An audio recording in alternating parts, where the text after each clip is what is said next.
नमस्कार मित्रांनो, मी अमोल गर्जे, पालघर जिल्ह्यातील बोईसर एसटी आगाराच्या बस स्थानकामध्ये आता मी उभा आहे। ही जी बस लागलेली आहे ही वासगाव चंडीगाव बोईसरवरून जाणारी बस आहे। या बसची परिस्थिती तुम्ही बघू शकता। कॅमेरामन इकडे या। हे बघा मित्रांनो, हे बसचं सीट आहे। हे बघा, हे ह्या पडलेलं हे जे सीट आहे हे या बोईसर आगारातील बसचं सीट आहे। मेन म्हणजे कॅमेरामन इकडे दाखवा। या ठिकाणी एखादा नागरिक जर बसला तर हा पत्रा लागणार का नाही तुम्ही मला सांगा। कॅमेरामन इकडे या। हे सीट बघताय तुम्ही, हे बघा, हे सीट आहे या बसचं।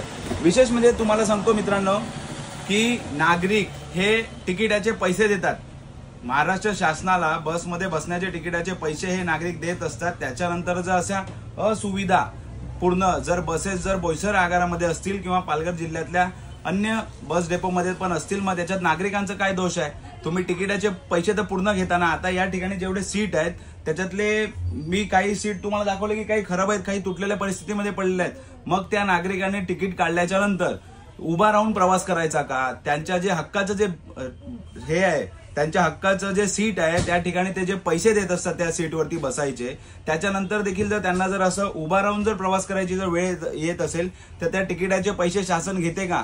माननीय परिवहन मंत्री साहेबांना माझी विनंती आहे की साहेब, आपण खूप साऱ्या डेपोला, आमच्या बोईसर डेपोला पण तुम्ही कदाचित 5 बस नवीन दिल्या होत्या।